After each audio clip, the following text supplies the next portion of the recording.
नाजरीन, आप देख रहे हैं एडीएन उर्दू न्यूज। मैं हूं आपके साथ शेख जुबैर। खबरों के आगाज से पहले एक नजर डालते हैं आज की अहम सुर्खियों पर। ज़राई वजीर अब्दुल सत्तार का आदिवासी रक्स से खैर मकदम किया गया। पुलिस कमिश्नर ऑफिस के रूबरू एक खातून ने की खुदकशी की कोशिश और कशिश ब्रांडे ने तलवारबाजी में किया औरंगाबाद का नाम रोशन। अब खबरें तफसील से। मराठा क्रांति मोर्चा की जानिब से जिले सतह की मीटिंग सिडको में मुनक्किद की गई थी। इसमें रियासती हुकूमत को मराठा रिजर्वेशन और तमाम दीगर इल्तवा में पड़े हुए मतलबात के ज़िम्न में मुंबई में तफसीली महजर पेश करने की तजवीज़ पास की गई। सत्ताधारी पक्षातील जे पदाधिकारी समाज बांधव म्हणून आले, राजेंद्र जंजाल साहेब, विशेषतः तुम्ही वेळ घ्यावा। हा ड्राफ्ट इथून तयार झाल्यानंतर तो सरकारकडे द्यावा, तो त्यांनी स्वीकारावा व तात्काळ त्याच्यामध्ये अंमलबजावणी व्हावी, यासाठी आपली मदत आणि आपली जबाबदारी ती आपण ओळखावी, ती दिशेत आपण कराल। पुन्हा एकदा मी माझ्या भाषणाचा सारांश तुम्हाला सांगतो। मिळालेलं आरक्षण तुम्ही देऊ शकता का, टिकवू शकता का? हायकोर्टात टिकवलं, सुप्रीम कोर्टात देऊ शकता का?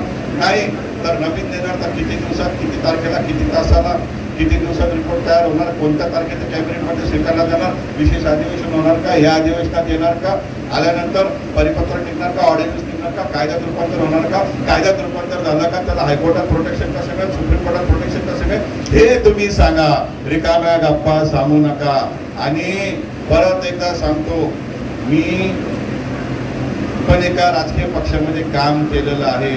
सर्व राजकीय पक्षाच्या नेत्यांची इच्छा असती तुमच्यामध्ये वाद व्हावा, तुम्हा एका लोकांशी चर्चा व्हावी। काही सत्ताधाऱ्यांची इच्छा असती की सत्तेत बसलेल्या या माणसाला त्रास व्हावा, काही विरोधी पक्षाची इच्छा असती या माणसाला त्रास व्हावा। या कोणत्याही भानगडीत मराठा क्रांती मोर्चा पडणार नाही। झाला मूळ मुद्दा मराठा आरक्षण। मराठा आरक्षणासाठी वेगवेगळ्या चर्चा होत आहे। आम्हाला राज्य सरकारला स्पष्ट करायचं आहे की मागच्या काळामध्ये ज्या सरकारने आरक्षण दिलं होतं ते सरकार पुन्हा सत्तेत आलेलं आहे। माननीय देवेंद्र फडणवीस साहेब पुन्हा एकदा उपमुख्यमंत्री म्हणून आलेले आहेत। त्यांच्या मंत्रिमंडळात सन्माननीय शिंदे साहेब स्वतः मंत्री म्हणून त्या ठिकाणी आलेले आहेत आणि त्यांना आमचे प्रयत्न कळलेले आहे। त्यांनी एकदा 15 दिवसाच्या आत मराठा आरक्षणाबाबत भूमिका स्पष्ट करावी। मराठा आरक्षण हे रिव्ह्यू पिटिशन जे न्यायालयामध्ये प्रलंबित आहे, त्या रिव्ह्यू पिटिशनमध्ये राज्य सरकार काय निर्णय घेणार, कारण आम्हाला परत एकदा नवीन कायदेशीर मुद्दा नको।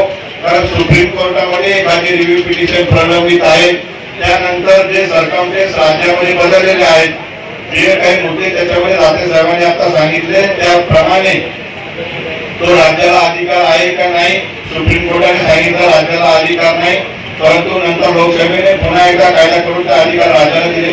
असे वेगवेगळे मेरिट्सचे ग्राउंड माननीय सुप्रीम कोर्टामध्ये आम्हाला मांडायचे आहे। त्यामुळे मराठा आरक्षणाबाबत राज्य सरकारला दोनच अल्टिमेटम पर्याय आम्ही या ठिकाणी देतोय। एक नंबरचा पर्याय, रिव्ह्यू पिटिशन मध्ये तुम्ही जाणार का, मराठा आरक्षण बोर्डावर लावण्यासाठी आपण करून देणार का, हा एक नंबरचा पर्याय। आणि दुसरा पर्याय, जर नव्याने आपण पूर्ण प्रक्रिया पूर्ण करणार असू तर ती प्रक्रिया किती दिवसामध्ये होणार, कारण 16 महिन्यावर लोकसभा आलेल्या आहे, 20 महिन्यावर विधानसभा आलेल्या आहे। मागचा आयोगाचा इतिहास बघितला तर अनेक वर्ष लागू शकतात। त्यामुळे राज्य सरकार समोर दोन पर्याय आहेत, रिव्ह्यू पिटिशन किती दिवसात निकाली काढणार आणि जर नव्याने देणार ते कशातून देणार, कशा पद्धतीने देणार, किती दिवसात देणार, हे दोन विषय आम्ही त्या ठिकाणी त्यांना मांडले। तिसरा मुद्दा, सुपर न्यूमरीचा जो निर्णय सरकारच्या वतीने घेण्यात आला त्याच्यामध्ये अद्याप पण ही जबाबदारी सांगतो, सर्व समाजाच्या तरुणांनी महिलांनी भावना व्यक्त केल्या, ज्येष्ठ मंडळींनी भावना व्यक्त केल्या। भरपूर अधिकारी व त्यात फॉरेस्ट डिपार्टमेंट असेल, कोळशागृह विभाग असेल, यांनी अद्यापर्यंत राज्य सरकारकडे याद्या पाठवलेल्या नाही। परंतु सुदैवाने ज्यावेळेस सभागृहामध्ये कायदा झाला त्याच्यामध्ये विंडो ओपन आहे, शेवटच्या विद्यार्थ्यांना देखील त्याच्यामध्ये सामावून घेतलं जाऊ शकतं. अशा सर्व अधिकाऱ्यांना विनंती आहे, आव्हान आहे, ताबडतोब याद्या सरकारकडे पाठवा, आमचा छळ करू नका. कॉन्ट्रैक्ट मुलाजमीन की तनख्वाहों की फ़र्क की रकम अदा न करने वाले घाटी इंतजामिया के मुलाजमीन को मुअत्तल किया जाए, इस मुतालबे पर आज महाराष्ट्र कामगार मुलाजमीन तंजीम आईटेक की जानिब से गवर्नमेंट मेडिकल कॉलेज व अस्पताल घाटी के रूबरू शदीद एहतजाज किया गया. आईटेक की जानिब से आज कॉन्ट्रैक्ट मुलाजमीन की तनख्वाहों के फ़र्क की रकम अदा की जाए और दिगर मुतालबात पर गवर्नमेंट मेडिकल कॉलेज व अस्पताल के रूबरू शदीद एहतजाज किया गया. एडवोकेट अभय टेक्साल की क़यादत में ये एहतजाज किया गया. एहतजाजियों ने मुतालबा किया कि तनख्वाहों के फ़र्क की रकम अदा न करने वाले घाटी इंतजामिया के मुलाजिमीन पर कार्रवाई की जाए. कंत्राटी कामगारांच्यासाठीचा जो कायदा आहे त्या कायद्याच्या कलम 73 प्रमाणे मूळ मालकाची जबाबदारी आहे.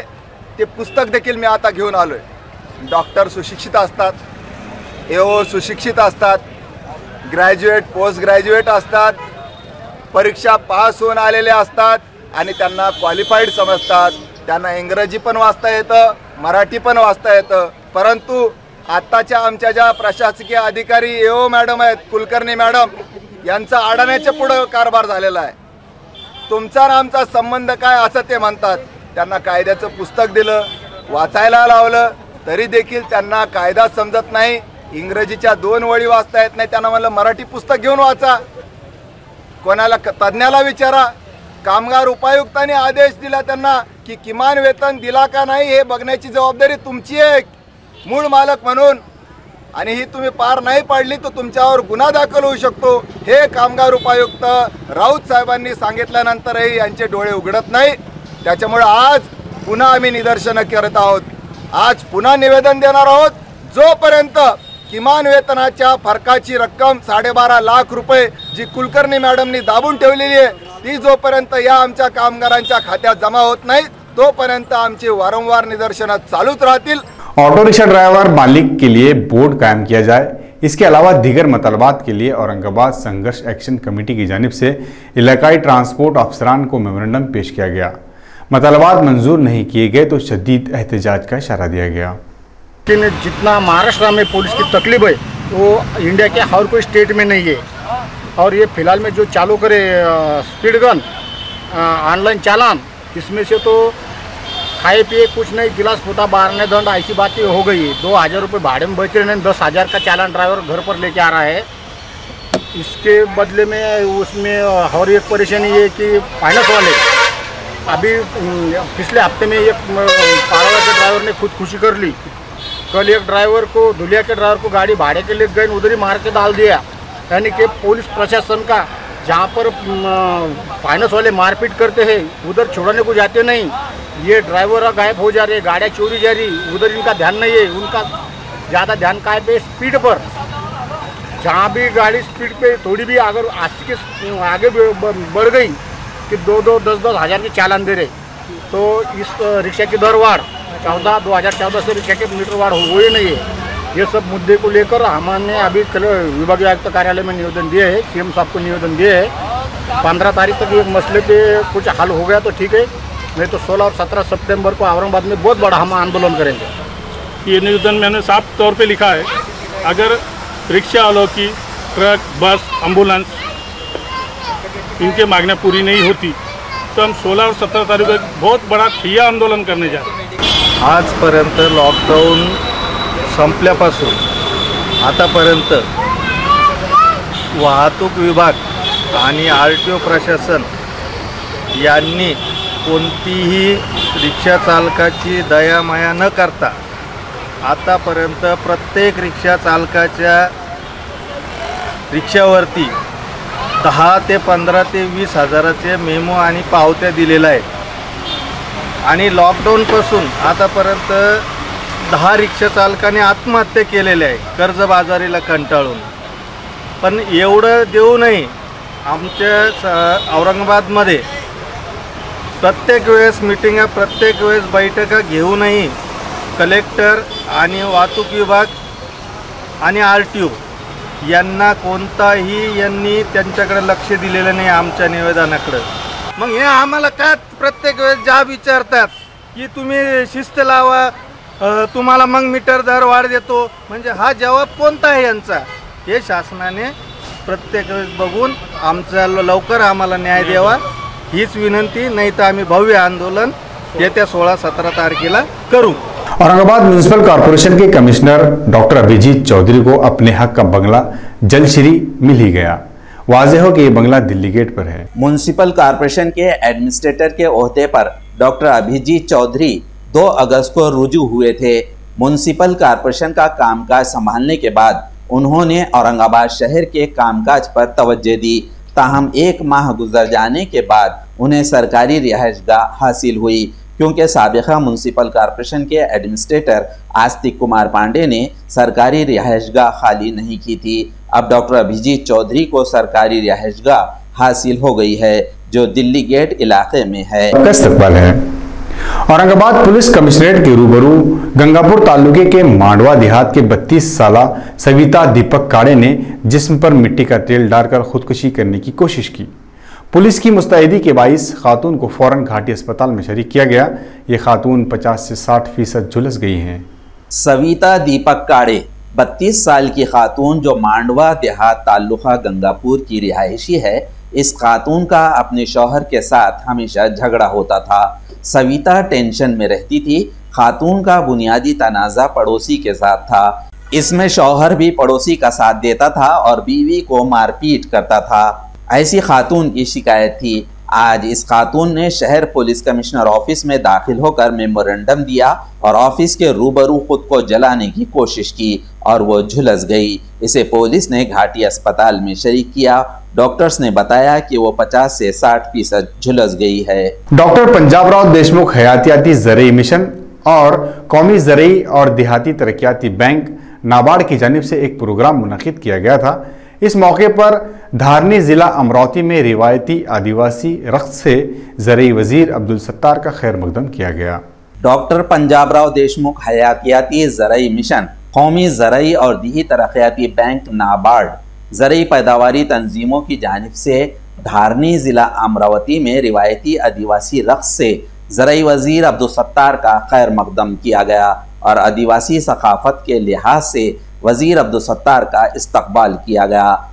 एडीएन के लिए ताल्लुक़ा नुमाइंदे गजानन काकड़े ने सिल्लोड से इसकी इत्तला दी।